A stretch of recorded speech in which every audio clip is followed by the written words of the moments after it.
ওঠো, দাঁড়াও, হাত মুষ্টিবদ্ধ করো, সমাজ থেকে সকল বৈষম্যের কবর রচনা করবার শপথ নাও। হে হতাশাগ্রস্ত জাতি, আসো আল কোরআনের কাছে, আমরা তোমাদেরকে মুক্তির বার্তা শোনাই, আমরা তোমাদেরকে সান্ত্বনার বাণী শোনাবো। আসো, হাতে হাত রাখি, সমস্ত বৈষম্য, জুলুম, স্বৈরতন্ত্রের কবর রচনা করে আল্লাহর কোরআনের সমাজ গড়বার জন্য হাতে হাত রাখি।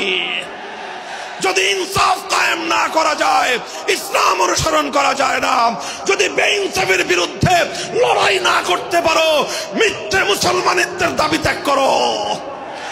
তুমি যদি ইনসাফের জন্য যুদ্ধ করতে না পারো, তুমি যদি বৈষম্যের বিরুদ্ধে লড়াই করার হিম্মত না রাখো, মুসলমানের মিথ্যা দাবি করা ভণ্ডামি ছাড়া কিছুই নয়। আর সর্বোপরি যদি একটি বৈষম্যহীন সমাজ গড়বার জন্য শাহাদাতের রক্ত দিতে হয়, আবু সাঈদদের মতো বৈষম্যের বিরুদ্ধে বুক পেতে দিয়ে জীবন দেওয়ার জন্য শপথ নিতে হবে। কোরআনে পাকের এক একটা আয়াত, কোরআনের এক একটা বিধান আল্লাহর জমিনে বাস্তবায়ন করার জন্য আমাদের জীবন যৌবনের বাজি লাগায় দিতে হবে, বাজি লাগায় দিতে হবে ইনশাআল্লাহ। ইনসাফ কায়েম করতে গিয়ে ছুরি যদি নিজের সন্তানের হাতের উপর দিয়ে যায়, সে হাত স্তব্ধ হয়ে যাবে না, সে হাত থমকে দাঁড়াতে পারবে না। যেখান দিয়ে ইনসাফ যাবে সেখান দিয়ে ইনসাফকে চালিয়ে দিতে হবে। এই সমাজ, এই জমিন এখন বিপ্লবী চায়।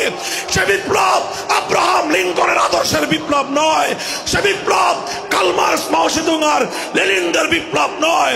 বাংলার মাটি আরেকটা বিপ্লব দেখতে চায়, সে বিপ্লব হবে আল কোরআনের বিপ্লব, সে বিপ্লব হবে ইসলামী সমাজ গঠনের বিপ্লব। সেই বিপ্লবের জন্য 2000 যুবক নয়, যদি 2 লক্ষ যুবকের তাজা বুকের শাহাদাতের রক্তের প্রয়োজন হয়, সে রক্ত দেওয়ার জন্য শহীদ ঈদগাহে কারা কারা জমায়েত হবে, কারা কারা জমায়েত হবে। এটা শুধু কথার কথা না, শপথ। এটা কথার কথা না, শপথ। এটা অঙ্গীকার। কার সাথে? কার সাথে? যেই অপরাধ করে মন্ত্রীর দুলাভাই ছাড়া পেয়েছে, যেই অপরাধ করার পরে এমপির শালার শাস্তি হয় নাই, যেই অপরাধ করার পরে শিল্পপতির বিচার হয় নাই, যেই অপরাধ করার কারণে রাজনৈতিক নেতার কোনো বিচার হয় নাই, একই অপরাধ দুর্বল, গরিব, অসহায় মানুষ করার পরে তার উপর আইনের শাসন 100 ভাগের জায়গায় 200 ভাগ বাস্তবায়ন করা হয়। আল্লাহ নবী বলেছেন, পৃথিবীতে ইসলাম এসেছে শুধুমাত্র ইবাদত, নামাজ, রোজার, হজ, যাকাতের বিধান বাস্তবায়নের জন্য নয়। ইসলাম দুনিয়াতে আগমন করেছে, তার আগমনের অন্যতম উদ্দেশ্য হলো সমস্ত বৈষম্য দূর করে, জুলুম আর বেইনসাফি দূর করে বিশ্ব সভ্যতায় ন্যায় এবং ইনসাফ কায়েম করা।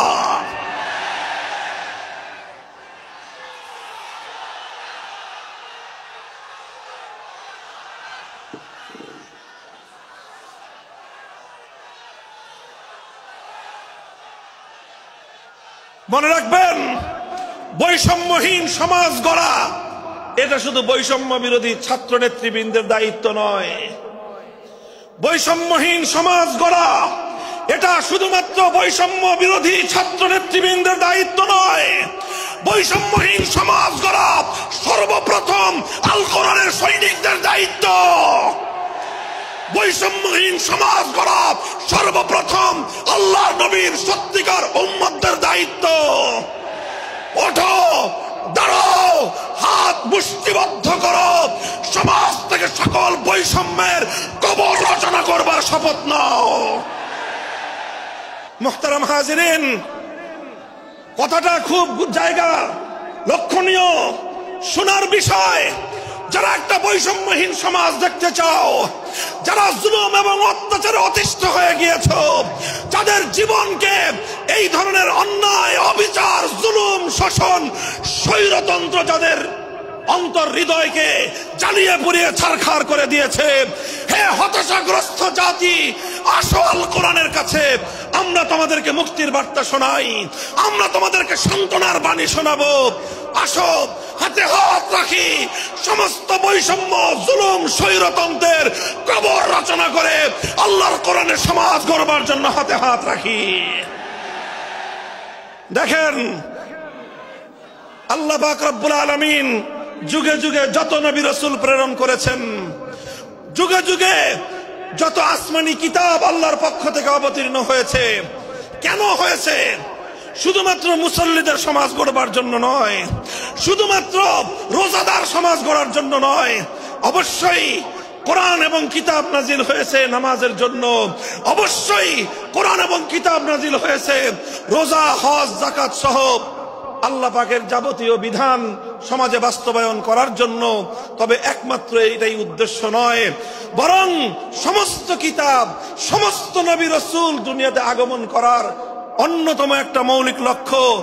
কোরআনে পাকের সূরাতুল হাদীদ থেকে তেলাওয়াত করেন, অর্থ বুঝেন, মর্ম বুঝার চেষ্টা করেন। লাকাদ আরসালনা রুসুলানা বিল বায়িনাতি ওয়াল হুদা ওয়া আনজালনা মাআহুমুল কিতাবা ওয়াল মিজান লিয়াকুমান নাসু বিল কিসত। আল্লাহ কোরআন বলছে যে আমি নবী রাসূল পাঠিয়েছি, আসমান থেকে যুগে যুগে কিতাব নাজিল করেছি। এই সব কিছুর অন্যতম একটা উদ্দেশ্য হলো লিয়াকুমান নাসু বিল কিসতি। কোরআন নাজিলের উদ্দেশ্য, নবী প্রেরণের উদ্দেশ্য, শরীয়ত প্রেরণের উদ্দেশ্য, ধর্ম প্রেরণের উদ্দেশ্য হলো, অন্যতম উদ্দেশ্য হলো লিয়াকুমান নাসু বিল কিসতি। মানব সমাজ থেকে অন্যায়, অবিচার, জুলুম, শোষণ দূরীভূত করে ন্যায় এবং ইনসাফ কায়েম করা, এটাই হলো ইসলামের অন্যতম মৌলিক লক্ষ্য। যদি ইনসাফ কায়েম না করা যায়, ইসলাম অনুসরণ করা যায় না। যদি বেইনসাফের বিরুদ্ধে লড়াই না করতে পারো, মিথ্যে মুসলমানিত্বের দাবি ত্যাগ করো।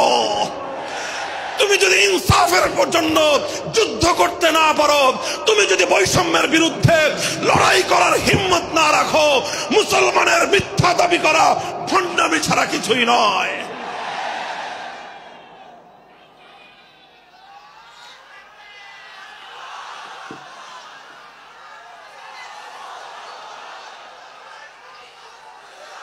এই জন্য আমাদেরকে বুঝতে হবে, আমাদের জীবনের অন্যতম মিশন, যে জন্য আল্লাহ তার নবীদেরকে পাঠিয়েছেন, নবীদের জীবনের মিশন যা ছিল, নবীর উত্তরাধিকারী, নবীর অনুসারীদের জীবনের মিশনও সেটাই হবে। বলেন কথা ঠিক না বেঠিক? যে পথে গিয়েছে নবীদের জীবন, সে পথে যাবে আমাদের জীবন। যেটা ছিল নবীদের ভীষণ, সেটাই হবে আমাদের ভীষণ। যদি এটাই হয় সত্য কথা, এটাই যদি হয় শপথ, তবে বৈষম্যহীন সমাজ গড়বার জন্য যা করতে হয় তাই করা আমার আর তোমার জিম্মাদারি। যদি সেজন্য আমাদেরকে ঘাম ঝরাতে হয়, ঘাম ঝরানো আমাদের দায়িত্ব। আর যদি সেজন্য চোখের অশ্রু দিতে হয়, চোখের অশ্রু দেওয়া আমাদের দায়িত্ব। যদি সম্পদের কোরবানি করতে হয়, মাল সম্পদের কোরবানি করা, সেটাই আমাদের জীবনের দায়িত্ব এবং উদ্দেশ্য।